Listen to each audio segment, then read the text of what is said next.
¿Cómo están? Bienvenidos a otra serie de videos en donde en esta ocasión vamos a hablar de las distribuciones continuas de probabilidad. Las distribuciones continuas de probabilidad abarcan un conjunto más amplio respecto a las distribuciones discretas de las cuales hemos hablado en otros videos.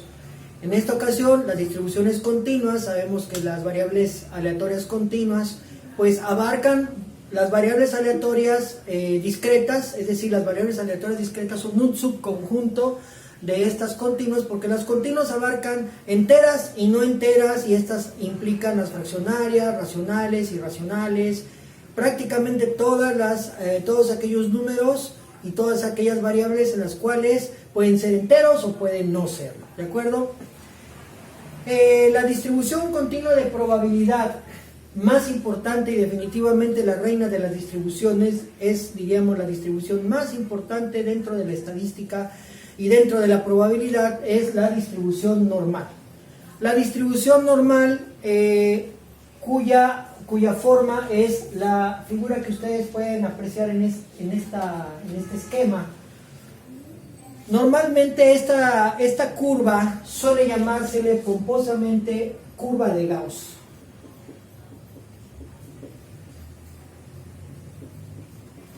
En honor al matemático alemán Carl Friedrich Gauss, sabemos que es un hombre que contribuyó muchísimo a muchas áreas de las ciencias exactas, a las matemáticas, a la física, a la electricidad y magnetismo, y también tuvo una pequeña contribución en esta curva, una contribución estadística, y la curva de Gauss pues tiene esta forma. La interpretación que pudiéramos darle a esta curva de Gauss es que todos los datos que están muy cercanos o los que son próximos a la media, si ustedes pueden darse cuenta, hay un eje central en donde tenemos un eje principal llamado media aritmética. De hecho, en esa zona, en esta parte, están ubicadas, pues diríamos, la media, la mediana y la moda de la base de datos que queramos representar, ya en una distribución de probabilidad continua. También tenemos dos extremos, estos dos extremos, este suele llamársele cola izquierda y este suele llamársele cola derecha.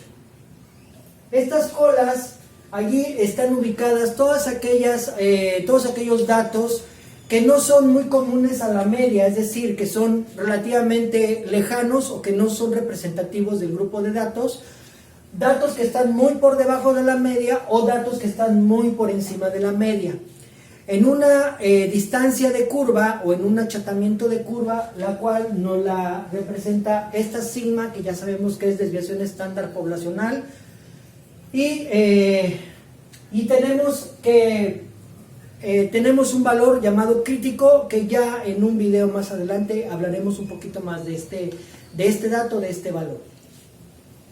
Ahora simplemente vamos a enunciar las características de esta distribución llamada distribución normal. La primera característica de la distribución normal es que es simétrica. Una vez que sean acomodados todos los datos dentro de esta curva, abajo de esta curva, pues va a haber una proporcionalidad de tal manera que la curva, si nosotros colocáramos un espejo en esta parte, en la misma forma que tiene el segmento derecho, debe tener la misma forma el segmento izquierdo. Otra de las características de la distribución normal es que es asintótica. Significa que por más que prolonguemos estas colas pegadas hacia el eje X, hacia la derecha o hacia la izquierda, esta curva normal nunca va a tocar este eje X. Y esto pues tiene una razón muy sencilla, porque la situación es de que va a haber datos siempre dentro de la estadística y dentro de la probabilidad. Hay datos que no son ni por mucho representativos o que son completamente lejanos a la media. Son datos que pues están ahí y que pues pero no están dentro del grupo de datos que nosotros en un momento dado pudiéramos esperar. Otra de las características de la distribución normal es que es asintótica. Ya habíamos hablado de la asintoticidad, más bien me refiero al sesgo, es asesgada o debe ser asesgada El sesgo de una curva normal significa que esta pequeña protuberancia que tiene la curva normal debe ser completamente simétrica, no debe estar cargada hacia la derecha o no debe estar cargada hacia la izquierda. En algunas ciencias como las ciencias sociales, la psicología particularmente, en el estudio de la psicometría, pues a los psicólogos les piden que los datos no deben de tener sesgo, y una relación que habla mucho del sesgo es cuando los datos se obtienen perfectamente de manera aleatoria sin que intervenga la mano del ser humano, del hombre. Cuando eso sucede, entonces normalmente la psicometría acepta perfectamente los datos obtenidos y que estos datos sean correctamente aleatorios, que es, diríamos, el mejor tipo de muestreo hasta hoy. Otra de las características de la distribución normal es que la probabilidad bajo esta curva debe ser igual al 100%. Esto significa que si la curva normal por naturaleza es simétrica, tenemos un 50% de información a la izquierda y tenemos un 50% de información a la derecha, dando un total del 100%, ¿de acuerdo? Ahora bien, la expresión o la fórmula que nos va a permitir calcular la probabilidad bajo una distribución continua se obtiene del cálculo integral, y es simplemente calcular el área bajo la curva de la curva de Gauss, misma. Ahora bien, es importante pues expresar que la probabilidad va a ser igual a 1 entre sigma por la raíz de 2pi por e a la menos x menos mu entre 2 veces sigma al cuadrado. Este binomio está al cuadrado, y pues probablemente más de uno de ustedes diga, pues qué complicado, sobre todo pues alumnos que no son de ciencias exactas, porque bueno, pues esta expresión se puede calcular bajo dentro del cálculo integral está esta probabilidad, pero las distribuciones continuas tienen una gran y enorme ventaja. A diferencia de las distribuciones discretas que tienen una fórmula, las distribuciones continuas de probabilidad, esta curva no es necesario utilizarla. Queridos alumnos, ¿por qué razón? Porque ya hubo quien se tomó la molestia, de tomar o elaborar o aplicar esa misma fórmula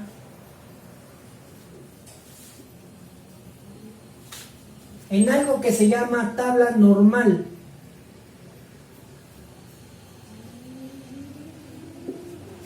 Esta tabla normal lo que hace es, pues ya hubo quien se tomó la molestia de hacer el cálculo de esta fórmula a través de una variable que le vamos a llamar z.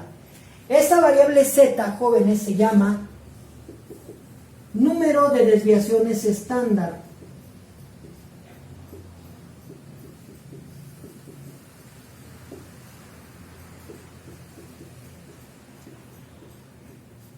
Número de desviaciones estándar. Eso significa que dentro de la estadística existe un cálculo que se llama estandarizar la desviación estándar.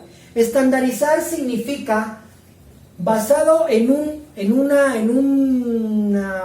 una base, vamos llamándole de esa forma, en una base que podemos equilibrarla a la desviación estándar. Nosotros podemos hacer 1, 2 o hasta 3 veces la desviación estándar de un grupo de datos. Es decir, si un número de datos puede suponer, vamos a suponer que tenemos 100, una desviación estándar de 100, quiere decir que si nosotros duplicamos esa desviación estándar sería 200, y si triplicamos esa desviación estándar sería 300. Pero vamos por partes. ¿Para qué sirve estandarizar la desviación estándar? Bueno, todo nace por el hecho de que existe una relación también. Esa estandarización la vamos a poder calcular mediante la fórmula x menos mu entre la desviación estándar. para poder convertir a número de desviaciones estándar, vamos a utilizar esta fórmula. Esta fórmula me dice que es observación menos media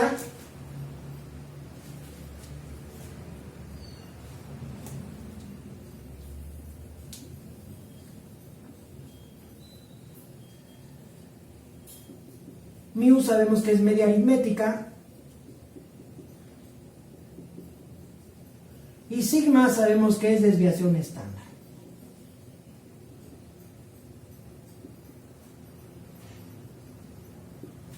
¿De acuerdo? Si ustedes buscan en un libro de estadística cualquiera,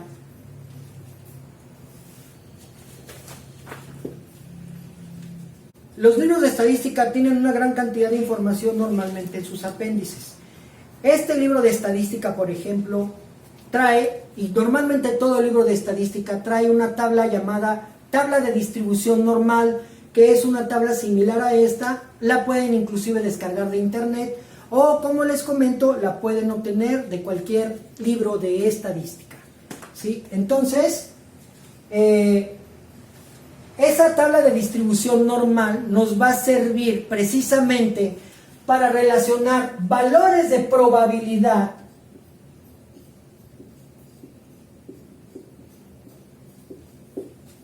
¿sí? Valores de probabilidad del lado izquierdo, en la columna izquierda. Normalmente hay variantes en la tabla de distribución normal, pero por lo general la tabla de distribución normal vamos a encontrar aquí centésimas, enteros y centésimas de z, punto 1, punto 2, hasta 1, luego 1.1, 1.2, luego sigue 2, y así sucesivamente, y el máximo valor, aunque algunos libros de estadística dicen, pues, o manejan otra información en el entendido de que dicen ellos que puede haber hasta 4 desviaciones estándar. La cuestión es que esto es inexacto. Realmente el número de desviaciones estándar va de 0 a 3, es decir, yo puedo ir de 0, de 1, de 2, y al valor crítico vamos a tener hasta 3 desviaciones estándar. Decir que tiene 4 realmente es algo inexacto, esto no es posible.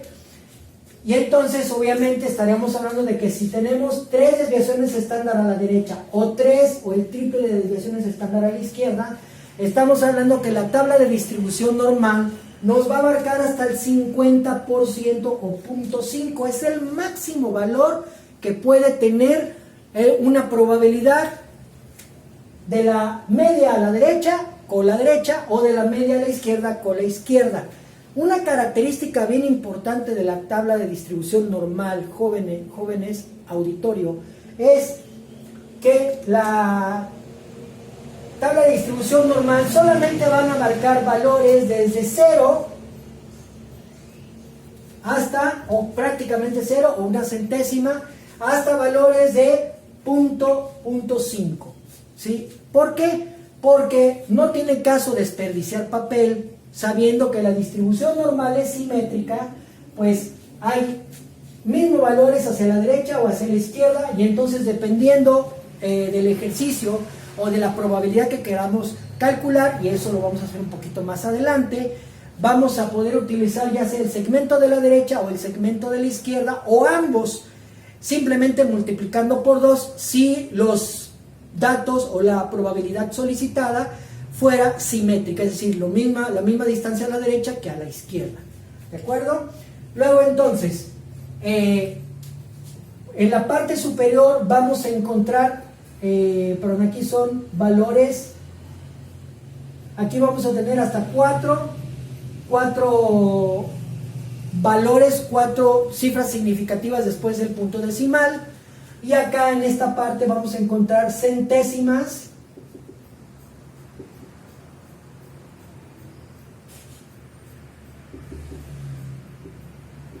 hasta 0.09, de tal manera que si nosotros deseáramos leer un valor de z, por ejemplo, de 1, por ejemplo, si yo quisiera leer la probabilidad asociada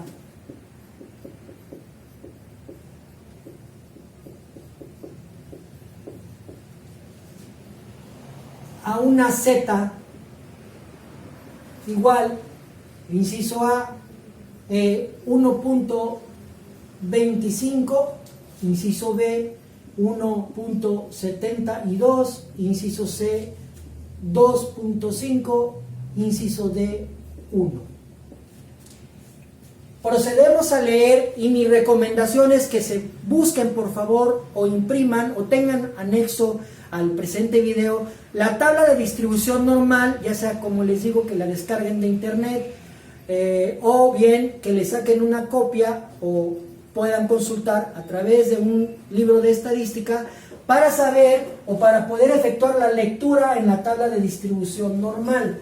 Vamos a resolver este pequeño ejercicio para que quede perfectamente comprendido cómo sería la lectura de la tabla normal.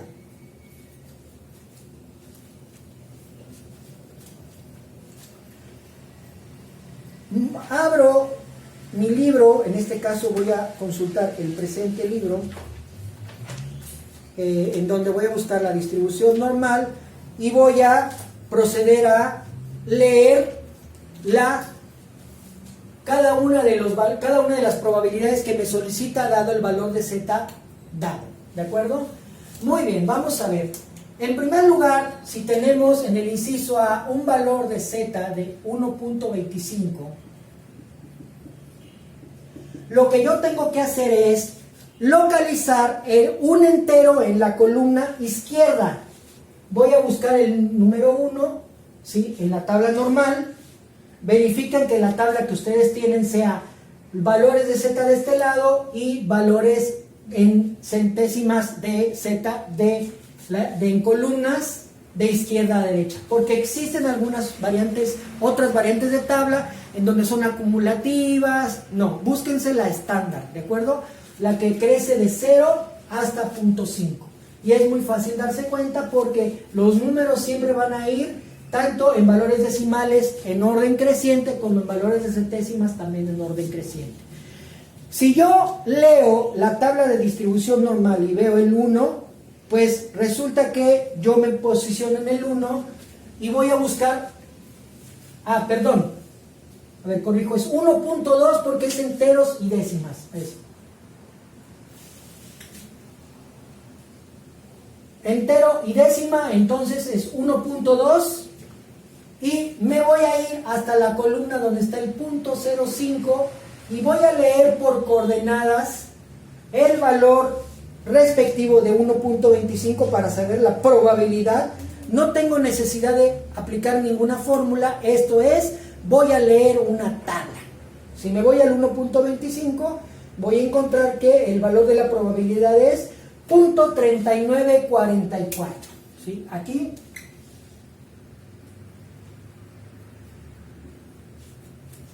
Entonces la respuesta al valor de Z asociado a una probabilidad de 0.3944 y esa sería la respuesta. Para el inciso B tenemos 1.72. Z igual a 1.72, lo que tenemos que hacer es buscar en la columna respectiva el 1.7, voy a borrar este 2 nada más para hacerme espacio, 1.7, un entero y 7 décimas, voy a proceder a buscar la segunda columna que son 2 centésimas y aquí voy a leer el valor de la probabilidad asociada a 1.72 que sería 0.4573. Esa sería la respuesta del inciso B.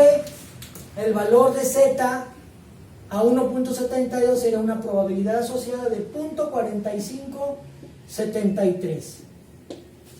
En el inciso C tenemos 2.5, Z igual a 2.5. Procedo entonces a buscar 2 enteros y 5 décimas, 2 enteros y 5 décimas, que sería pues por acá 2.5 y después como no tengo centésimas me voy exactamente a la primera columna que tiene 0 centésimas, ¿sí? En esta parte sería 2.5 sería 0.4938, vamos a ponerlo de color azul, 0.4938, y entonces la probabilidad para el inciso C sería una probabilidad de 0.4938, y 38, ¿de acuerdo? Y finalmente, para el último inciso, que tenemos una D, en el inciso D tenemos una Z igual a 1,